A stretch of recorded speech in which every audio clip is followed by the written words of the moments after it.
ஒரு மனுஷனுடைய இயல்பு எப்படிப்பட்டதா இருக்கணும் அப்படின்னா, எப்பவும் மற்றவர்களுடைய உபகாரங்களுக்கு நாம என்ன பண்ணணும், நன்றி செலுத்தணும். அதனாலதான் பெற்றோரை அல்லாஹ் என்ன சொல்றான், அவங்கள சாகுற வரைக்கும் நீ தாங்கணும். ஏன் சின்ன வயசுல நீ கடக்கிற அந்த ஒரு நாள் குழந்தை 2 நாள் குழந்தை எடுத்து பாரு, நினைச்சு பாரு, லெட்டினுக்கு போச்சுன்னா அது எப்படி இருக்கும், நாரி போய் கிடக்கும். அதை ஒண்ணுமே பண்ண முடியாது, அது எவ்வளவு அசிங்கம். ஆனா அந்த அம்மா என்ன பண்றாங்க, அதுக்கு 10 மணிக்கு அழுவும், 1 மணிக்கு அழுவும், 2 மணிக்கு அழுவும். அவங்களும் பெண் தான், இத்தனைக்கு இன்னும் சோர்வடைஞ்சிருப்பாங்க, குழந்தை பிறந்து இன்னும் சோர்வடைஞ்சிருப்பாங்க அம்மா. இது ஒரு நாள் 2 நாள்ல 2 வருஷம் படாதப்படுத்தும். அதுக்கப்புறம் டபுளா படாதப்படுத்தும். அதுக்கப்புறம் என்ன பண்ணிருப்பாங்க, இவங்க எல்லாரும் ஸ்கூல் எப்ப திறக்கும்னு பார்த்துட்டு இருப்பாங்க. ஒரு கட்டம் வரும்போது தான் நிம்மதி வரும். அது ஒழுங்கா வளர்ந்துருந்ததுன்னா. அதுக்கப்புறம் 15 வயசு 12 வயசு கழிச்சு கை விட்டு போயிருச்சுன்னு வச்சுக்கோ, அது அதை விட பெரிய ஒப்பாரியா இருக்கும். இதனாலதான் அல்லாஹ் என்ன சொல்றான், எப்பவுமே நன்றி செலுத்து பழகுங்க. ஒருத்தர் நமக்கு நல்லது செஞ்சா நாம அவங்களுக்கு நல்லது செய்யற அந்த குணம் நமக்கு இருக்கணும். அதனாலதான் அல்லாஹ் என்ன பண்றான், இந்த ஒரு ஹதீஸ் கூட பாப்புலரா இருக்கும். நபி ஸல்லல்லாஹு அலைஹி வஸல்லம் சொல்லுவாங்க, இந்த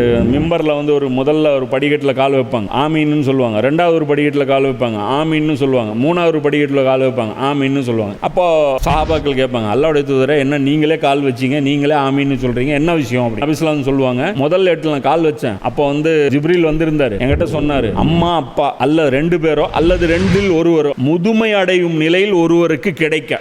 எல்லா அம்மா அப்பாவும் எல்லாருக்கும் வயசான வரைக்கும் கிடைக்கிறது இல்லை. சில வீட்டுல அப்பாவும் இருப்பாங்க, அம்மாவும் இருப்பாங்க. சில பேருக்கு 2மே இருக்க மாட்டாங்க, வாய்ப்பே கிடைக்காது. ஆனா சிலருக்கு மட்டும்தான் அந்த திருப்பி உபகாரம் செய்வதற்கு வாய்ப்பு இருக்கும். இப்ப என்ன ஆயிரும், அந்த அம்மா அப்படியே ரிவர்ஸ்ல போயிரும். சின்ன வயசுல நான் யூரின் அடிச்சிருப்பேன் அவங்க மேல, பெரிய வயசுல இப்ப அவங்க வீட்டுல உட்காந்து யூரின் போவோம். அதை அருவருப்பா நம்ம நினைக்க கூடாது. அது நமக்கு ரிட்டர்ன் நம்ம செய்யற உபகாரம். இதெல்லாம் யாருனால செய்ய முடியும், இந்த உணர்வு அல்லாஹ் சொல்றான்ல, இந்த நன்றி செலுத்தக்கூடிய அந்த உணர்வு இருக்கிறவன் மட்டும்தான் இதெல்லாம் செய்வான். கவலை அவன் கொஞ்சம் கூட முகம் சொல்லிக்க மாட்டான். ஏன், நமக்கு அவங்க முகம் சொல்லிச்சாங்களா, நம்மளை தூக்கிட்டு சுத்தினாங்க. அதே மாதிரி குழந்தைகள் என்ன பண்ணும், இடைஞ்சல் பண்ணும். இப்ப பயான் நேரம் குறுக்க பேசும். அப்ப அவங்களும் என்ன பண்றாங்க, வயசானவங்க குறுக்க பேசுவாங்க, அறிவு இல்லாம பேசுவாங்க, தேவையில்லாத பேசுவாங்க, கோவப்படுத்துற மாதிரி பேசுவாங்க. இது எல்லாமே நம்ம என்ன பண்ணணும், சகிச்சுக்கணும். இதுதான் நம்ம திருப்பி அவங்களுக்கு உபகாரம் செய்யணும். இது டேலி பண்ணிட்டோம்னா சொர்க்கம், இதை டேலி பண்ணலைன்னா நரகம். இதே தான் அல்லாஹ் விஷயத்திலும், இந்த பெற்றோர் விஷயத்திலும் உபகாரம் செஞ்சு செஞ்சு நாம பழக்கம் பண்ணாதான் சின்ன வயசுலிருந்தே அம்மா அப்பாவுக்கு கட்டுப்படக்கூடிய அந்த தன்மையை நம்ம வளர்த்திக்கணும். அம்மா வேலை சொன்னா செய்யணும், செய்ய மாட்டேன் அம்மா